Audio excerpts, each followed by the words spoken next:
અને હવે વાત અમરેલીની। અમરેલી જિલ્લામાં સતત 6 દિવસથી કમોસમી વરસાદ છે। ખાંભા ગીરના ગામડાઓમાં મોડી રાતથી ધોધમાર વરસાદ પડી રહ્યો છે। ઉપરવાસમાં ભારે વરસાદને પગલે ધાતરવડી નદીમાં ઘોડાપૂર આવેલા છે। ઉપરવાસના પીપળવા, ઉમરિયા, લાસા, તાતનિયા સહિતના ગામોમાં મોડી રાત્રે ધોધમાર વરસાદ પડ્યો। સતત વરસી રહેલા વરસાદને પગલે ખેડૂતોનો પાક પાણીમાં ડૂબ્યો છે। જગતનો તાત કુદરત સામે લાચાર બની ગયો છે। તસવીરોમાં જોઈ શકાય છે અહીંયા સતત 6 દિવસથી વરસાદ છે અને ધાતરવડી નદીમાં જે ઘોડાપૂર આવ્યું છે તેની સ્થિતિ તમે જોઈ શકો છો। આ પાણી નજીકના ખેતરોમાં અને આસપાસના ગામોમાં જઈ રહ્યું છે, જેથી ખેડૂતો પાયમાલ થઈ રહ્યા છે। તો અમરેલીના જાફરાબાદથી પણ તસવીર આવી રહી છે। જાફરાબાદ તાલુકામાં ધોધમાર વરસાદના અહેવાલ છે। ગ્રામ્યના માણસા, પાટી, હેમાળ, લોર અને ફાસરિયા જેવા ગામોમાં કમોસમી વરસાદ, અનરાધાર વરસાદથી રસ્તા પર નદીઓ વહેતી હોય એવા દ્રશ્યો જોવા મળ્યા। મોટા માણસામાં પાણીના પ્રવાહમાં એક બાઇક તણાતું જોવા મળ્યું। મોટા માણસા ગામના રહેણાંક મકાનોમાં પાણી ઘૂસ્યા। મકાનના ફરજામાં રાખેલ તૈયાર મગફળી પણ પાણીમાં તણાઈ ગઈ હતી। આ તસવીરો તમે જોઈ શકો છો। કમોસમી વરસાદના કારણે ઘરમાં પડેલી મગફળી પણ બગડી ગઈ હતી અને જાફરાબાદમાં આ વરસાદની સ્થિતિ તમે જોઈ શકો છો કે ખેડૂતો ન તો ખેતી પાકો બચાવી શક્યા, ન ઘરમાં મૂકેલો જે પાક છે એ બચાવી શક્યા। સાથે સાથે નદીના પાણી છે એ આસપાસના ગ્રામ્ય વિસ્તારોમાં ફરી વળ્યા છે, તેના કારણે જનજીવન પણ અસરગ્રસ્ત થયું છે। વધુ માહિતી મેળવીએ અમરેલીથી સંવાદદાતા રાજન ઘડિયા જોડાયા છે। રાજન, જાફરાબાદમાં જે સ્થિતિ જોવા મળી રહી છે, મગફળી પલળી ગઈ છે, આ સિવાય ખેડૂતોમાં ખેતી પાકોને લઈને હાલ શું સ્થિતિ આવી રહી છે? પંકજ, કમોસમી વરસાદને લઈને મેઘરાજા અને કુદરત અમરેલી જિલ્લા પર કોપાયમાન હોય તે પ્રકારની સ્થિતિ છે। છેલ્લા 1 અઠવાડિયાથી આ પ્રકારની સ્થિતિ જોવા મળે છે। ખાસ કરીને દરિયાકાંઠાના જે વિસ્તારો છે, રાજુલા, જાફરાબાદ, ખાંભા અને સાબરકુંડલા, આ વિસ્તારમાં સૌથી વધુ કપરી પરિસ્થિતિ છે। ગઈકાલે બપોર બાદ જે રીતે રાજુલા તાલુકાના અને જાફરાબાદ તાલુકાના ગ્રામ્ય વિસ્તારોમાં અનરાધાર વરસાદ પડ્યો, તેના કારણે ખેતરોમાંથી તો મગફળી અને ખેતી પાકો તણાયા, પરંતુ કેટલાક ખેડૂતોએ પોતાના ઘરમાં રાખેલી મગફળી છે તે પણ આ પાણી છે તાણી ગયું હતું। તે પ્રકારની તસવીરો સામે આવી છે। આજ વહેલી સવારથી ખાંભા પંથકના કેટલાક ગામોમાં પણ ધોધમાર વરસાદ વરસી રહ્યો છે, જેના કારણે ધાતરવડી નદીમાં પૂર આવ્યા છે। રાજુલા ખાતે આવેલ ધાતરવડી 2 ડેમ છે તેના દરવાજાઓ હજુ પણ ખુલ્લા રાખવામાં આવ્યા છે અને આ જે એવો વિસ્તાર છે જ્યાં સતત વરસાદ હજુ પણ અવિરત વરસી રહ્યો છે। પંકજ જી, રાજન, આભાર માહિતી આપવા માટે। વાત હવે રાજકોટની। રાજકોટ શહેરમાં પણ મિશ્ર ઋતુનો અનુભવ થઈ રહ્યો છે। કમોસમી વરસાદ સાથે વાતાવરણમાં પલટો આવ્યો। સતત 4થા દિવસે રાજકોટમાં ઠંડીના ચમકારા સાથે વરસાદી માહોલ જોવા મળ્યો। છેલ્લા 24 કલાકમાં સેન્ટ્રલ ઝોનમાં 2 ઇંચથી વધુ વરસાદ નોંધાયો છે। વેસ્ટ અને ઈસ્ટ ઝોનમાં પણ 1.5 ઇંચથી વધુ વરસાદ પડ્યો છે। ડબલ ઋતુને કારણે રોગચાળો વકરવાની પણ શક્યતા જોવાઈ રહી છે।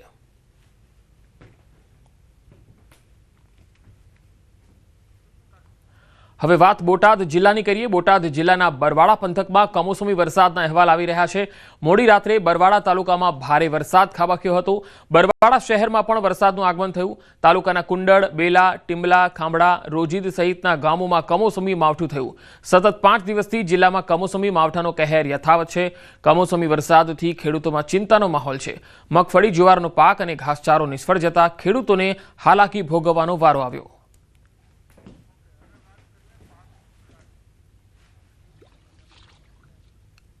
અને હવે વાત પાક નુકસાનીની।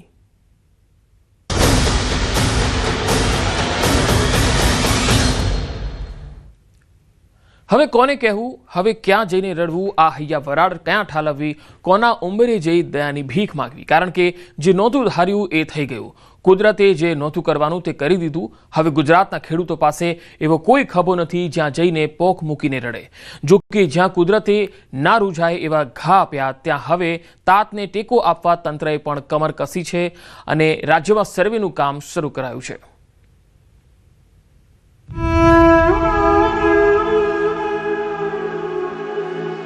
આ ઘા કેમ રૂઝાશે? પેટીઓ કેમ રડાશે?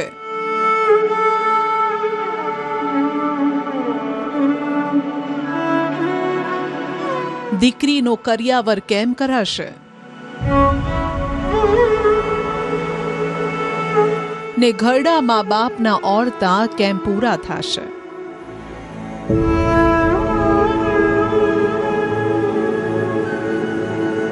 આવી તો કંઈ કેટલી ચિંતાઓ લઈ ખેડૂત સમયની થપાટ સામે ઝઝૂમી રહ્યો છે. તેમાંય ગીર સોમનાથના આ દ્રશ્યો જોઈ તમારી આંખમાંથી આંસુ આવી જશે. જુઓ, એક ખેડૂત પાક પકવવા જેટલી મહેનત કરે છે તેના કરતા હવે તેને બચાવવા માટે રીતસર ઝઝૂમી રહ્યો છે. માંડવી તો કાઢી લીધી, પણ માવઠાએ તેમાં ફુગારો લાવી દીધો. ભેજ આવી ગયો ને જેને સૂકવવા હવે તાતે પંખા મૂક્યા છે, લાઇટના ગોળા મૂક્યા છે જેથી તેને ગરમી મળી શકે. ઘરની અંદર રાખેલી મગફળી છે તે ઉગવા લાગી છે. હું આપને સીધો મારા હાથના દ્રશ્યના માધ્યમથી બતાવી જોઈ શકાય છે. આ મગફળીનો એ પાક છે કે જે વરસાદ પહેલા ખેડૂતોએ લેણો હતો, પરંતુ તેમણે આ પાક લણી અને પોતાના ખેતરમાં મૂક્યો હતો અને તે હવે સંપૂર્ણ નાશ પામવા લાગ્યો છે. સાથે સાથે હું કેમેરામેનને કહીશ કે ખેડૂતો કઈ રીતે જુગાડ કરી રહ્યા છે પોતાની મગફળી બચાવવા માટે. જોઈ શકાય છે પંખાઓ ગોઠવા છે, સાથે સાથે વીજળીના બલ્બ છે તે ગોઠવા છે, પરંતુ ક્યાંક ને ક્યાંક ખેડૂતોને આ જે મહેનત છે તે માથે પડે તે પ્રકારના દ્રશ્યો સર્જાઈ રહ્યા છે. આગામી ચોમાસાની સિઝનમાં જે બિયારણની વ્યવસ્થા કરવાની હતી તે પણ હવે સંપૂર્ણ નાશ પામવા લાગ્યો છે. હાલ ઘરની મહિલાઓ હોય કે પુરુષો કે પછી બાળકો મગફળીની માવજતમાં લાગ્યા છે. જો થોડી ઘણી મગફળી બચી જાય તો 2 ટંક રોટલાના રૂપિયા નીકળે.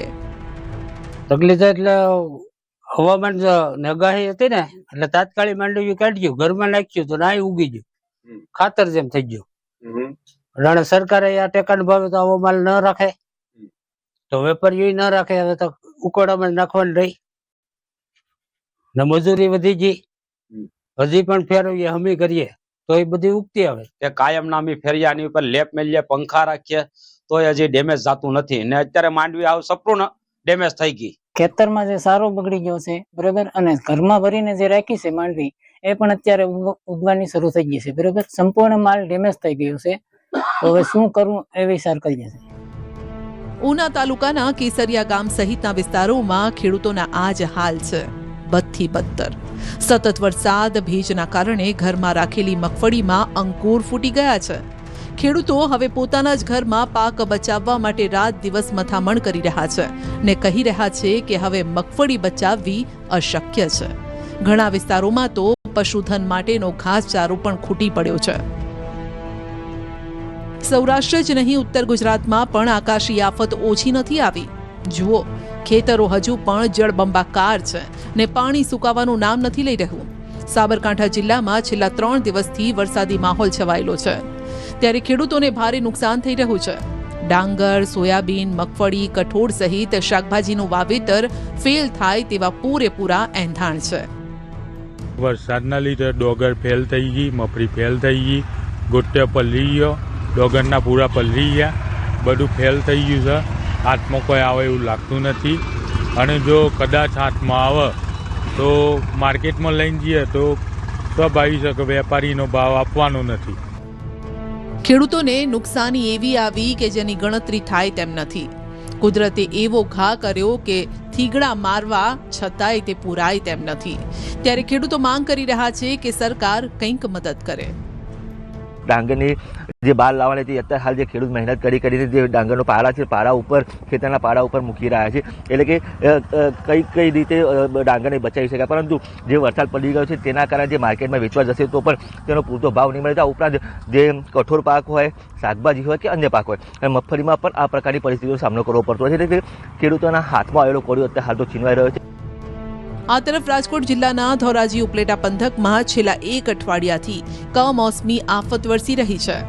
સોયાબીન તો ખેતરમાં જ ખાતર બની ગયા છે અને મગફળી સડી ગઈ છે. ખેડૂતોને ચિંતા હવે નવા પાકને લઈને છે કે જો આ નુકસાનીનો સર્વે થાય ને કંઈક મળે તો ખેતર સાફ કરીને બીજા પાક વિશે વિચારી શકાય. સોયાબીનમાં પૂરેપૂરું નુકસાન છે. મેં વીઘે 12,000નો ખર્ચો ચડાવ્યો હતો.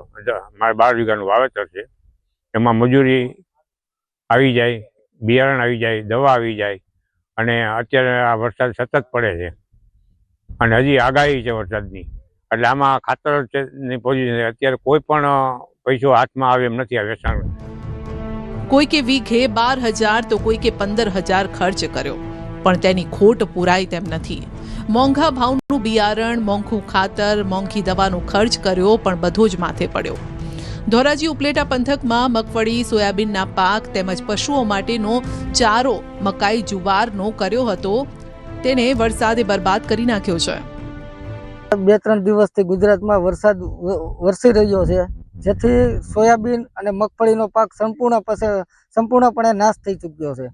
તો હાલ હવે સરકારશ્રીને એવું નિવેદન છે કે આવનારા નવા પાક માટે કે સહાય કરે, સર્વે કરે, સેટેલાઇટ દ્વારા સર્વે કરવાની માંગણી છે. ખેતરના હાલ તમે જોશો તો તમને પણ થશે કે કુદરતે આ શું ધાર્યું છે, કેમ આવી થપાટ મારી રહી છે. વરસાદને ધોરાજી તાલુકા અને ઉપલેટા તાલુકાના અંદરમાં જે રીતે વરસાદ વરસ્યો તેને લઈને મગફળી છે, સોયાબીન છે, તેનો શોધ વળી ગયો. આપ સીધા દ્રશ્યો જોઈ શકો કે તે સોયાબીનનું જે વાવેતર ખેડૂતે 12 વીઘાનું વાવેતર કર્યું, તે વાવેતરના અંદરમાં 100% નષ્ટ થઈ ગયું છે. આ છે કારું પડી ગયું છે. આપ સીધા દ્રશ્યો જોઈ શકો છો કે સોયાબીન સાવ ફેલ થઈ ગયું છે. ખેડૂતો અત્યારે એવું કહી રહ્યા છે કે અત્યારે જે ધિરાણ લીધી છે અને જે વ્યાજે પૈસા લીધા છે, સરકાર દ્વારા તાત્કાલિક ધોરણે આ સર્વે કરી અને જે વ્યાજ છે અને જે ધિરાણ છે તે માફ કરવામાં આવે તો ખેડૂત બચી શકે. અરવલ્લી જિલ્લામાં છેલ્લા 1 અઠવાડિયાથી બદલાયેલા વાતાવરણથી ઠંડીના બદલે હવે ચોમાસું બેઠું હોય તેવો ઘાટ ખડાયો છે. જિલ્લાના મોડાસા, બાયડ, ભિલોડા અને મેઘરજ તાલુકામાં સતત કમોસમી વરસાદ યથાવત છે.